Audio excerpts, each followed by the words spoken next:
أعوذ بالله من الشيطان الرجيم. بسم الله الرحمن الرحيم. والعاديات ضبحا. قسم می دی په هغه سونو چې منډې وي ضبحا په هډېدو سره. فالموریات بیا ور راو باسی قدحا اخبی وحلو سرا. فالمغیرات نو بیا لوٹ مار گئی صبحا پا وقت سار کی.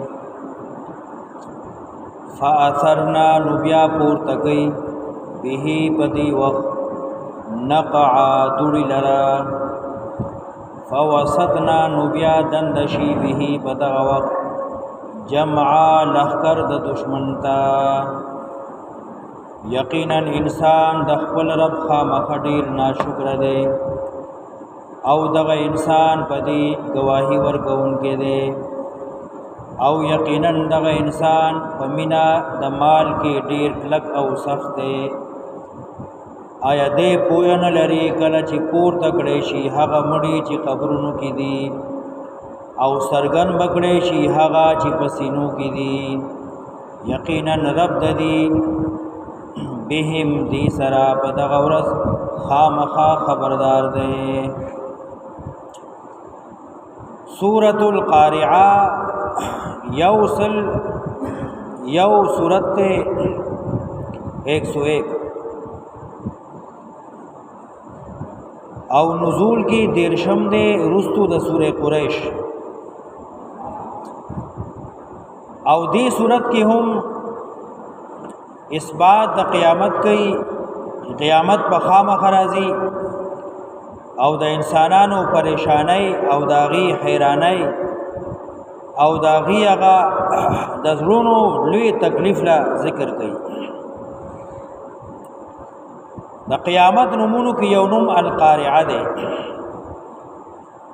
قرعه یقرعو قارعه ویل کېږي.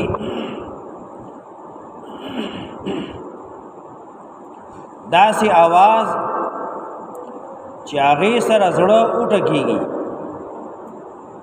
او قارعه داسې आवाज چې غوږونه ور سره وکړنګيږي. داسې سخته هیبتناک ورځ ده د قیامت چې غوږونه به وکړنګيږي او زړونه به وټکېږي. القارعه زړونه ټکون کی آفت. مل قارعه سیشه دې زړونو لرا ټکون کی آفت. وما ادراکا چا خبر کړي چا پوهه درکړه. مل قارعه سیشه دې زړونو لرا ټکون کی آفت. القارعه ټکون کې د زړونو ورځ سیشه دې ټکون کې زړونو لرا او چا پوهه درکړه چا خبر کړي چې سیشه دې ټکون کې زړونو لرا. القارعه هغه ورځ چې هغه سره به زړونه وټکېږي غوږونه به کړنګارو کې او زړونه به وټکېږي. داسې هیبتناک ورځ ده. دومره هیبت وي سړی به حیران ای پریشان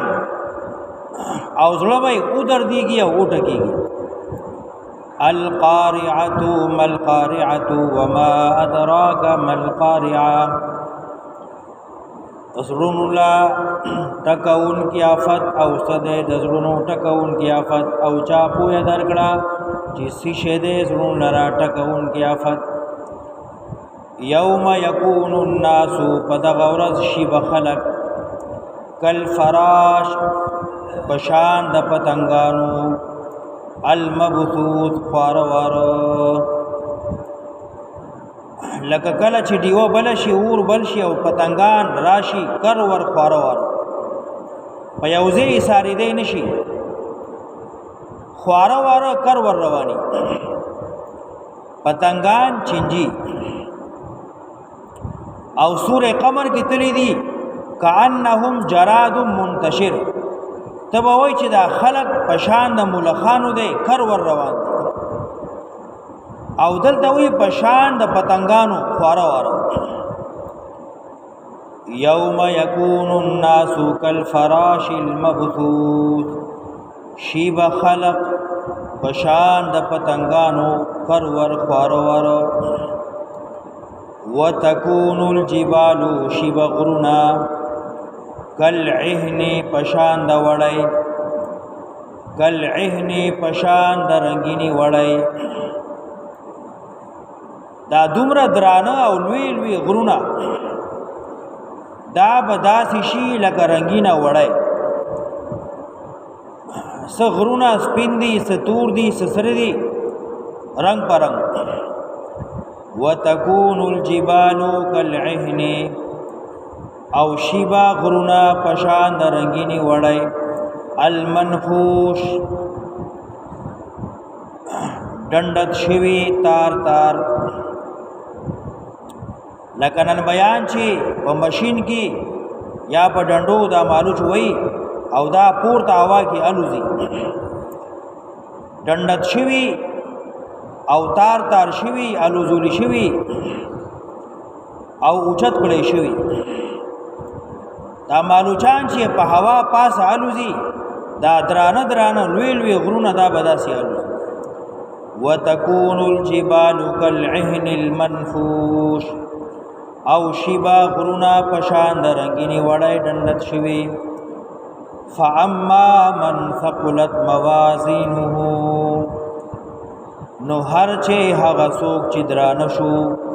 تلې د عمل د موازین جمع راوړه د کم سړی عمل چې درون شو نو خپل عمل درنول پکار دی نیکای دومره ډیر یو کا چې یو نیکی پکې دومره درنه شي چې ستا تلا ور سره درنه شي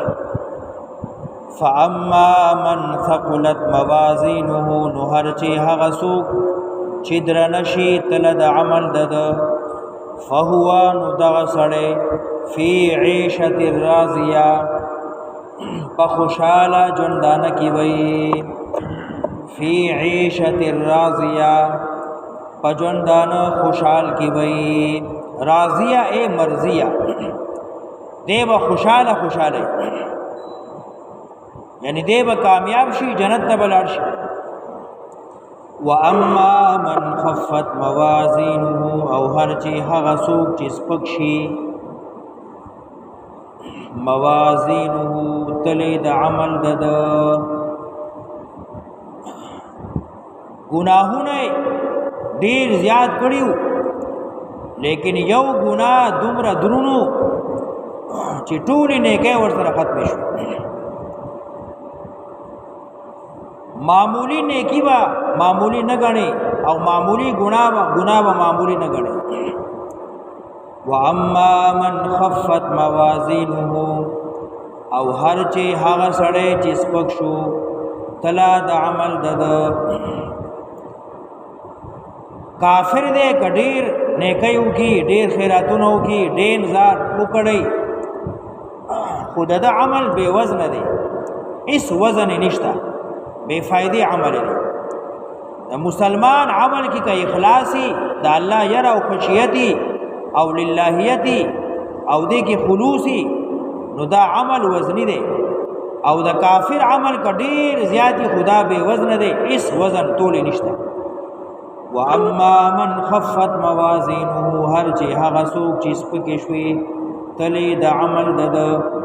فامه هاویه امه د مأواه معنا کې ده فامه نزيد او سیدو د هاویه ده اصل کې مور ته ویل کېږي لکه دا بدبخت دومره لوی ګناهګار دی چې ګناهونو سره انخته دی لکه څنګه چې معشوم خپل مور سره انخته یعنی مور نه چار چاپیره دی دارنګ دا ګناهګار فاسق بېمانه کافر ګناهونو کې ډوب دی ګناهونو سره انخته دی لکه معصوم بچی چې مور سره جوړ شي ځکه ورته وایي فامه هاویه نو زید اوسېدو د هاویه دی وما ادراکا چا خبر کړي چا پوهه درکړه ماهیا سشه دی ماهیا نار حامیه دا اور دی ډیر زیات ګرم حاویه سشه دی حاویه یو تنور دی د جهنم یو بڑاس دی یو اور دی یو لمبه ده یو شعله ده ګرم شوی دی او حاویه کی دا معنی هم راځي چې دا ډیر زیات تنگ دی او کوز دی ډیر جوور دی ډیر لاندې دی یو کنده ده او جهنم ته چې یو کاڼی وورځي نو اویا کاله تیر شي خو دی ویښته نه رسي نو حاویه هغه جهنم دی چې دی ډیر زیات ډونګ دی جوور دی یو کنده ده او اور شعلی پکې بڼیږي دې ته وایي حاویه فامه هاویه نو زید اوسېدو د هاویه دی او چا پوهه درکړه چې ماهیه دغه هاویه څه شی دی نار حامیه یو اور دی تیز گرم کړی شوی मेरे मोहतरम दोस्तों बुजुर्गों भाइयों हर इंसान चाहता है मैं कामयाब हो जाऊं कामयाबी अल्लाह पाक ने दीन में रखा है दीन आएगा आप सल्लम वाली मेहनत से आप सल्लम का मेहनत जो शख्स करेगा अल्लाह पाक सबसे पहले उसकी ज़िंदगी में पूरा दीन जारी शरी फरमाएगा और जो लोग इस इरादे से बैठे हुए कि भाई प्लान वली हमारे लिए दुआ करेगा प्लान मौली साहब हमारे लिए दुआ करेगा जो शख्स पाबंदी के साथ नमाज नहीं पढ़ेगा उसका किसी नमाजी किसी वली किसी बुज़ुर्ग के दुआ उसके लिए कबूल नहीं होता और जो नमाज नहीं पढ़ता वो जो नेक काम करते हैं रास्ते से पत्थर हटाते हैं या किसी लोगों को पानी पिलाता है उसका अजर नहीं मिलता उसको नेकी नहीं मिलता उसका सवाब नहीं मिलता ये उलमा से पूछो नमाज पाबंदी के से पढ़ो फिर आपको न पानी पिलाने का रास्ते से पत्थर हटाने का मस्जिद में चंदा वगैरह देने का उलमा का कदर करने का माँ बाप की खिदमत करने का उसका अजर सवाब मिलेगा अगर नमाज आप पाबंदी के साथ नहीं पढ़ते हो और नमाज नहीं पढ़ते हो तो न तेरा उम्र कबूल है तेरा उम्र नहीं होता तुम्हारा हज कबूल नहीं है उलमा से पूछो तेरा नमाज ठीक नहीं तेरा वज़ू ठीक नहीं तेरा गुस्ल ही नहीं तुझे पता ही नहीं है कि नमाज क्या चीज़ है नमाज किन बातों से टूटता है नमाज के लिए क्या चीज़ ज़रूरी है तो इंशाल्लाह सब कोशिश करेंगे ना अल्लाह के रास्ते में निकलो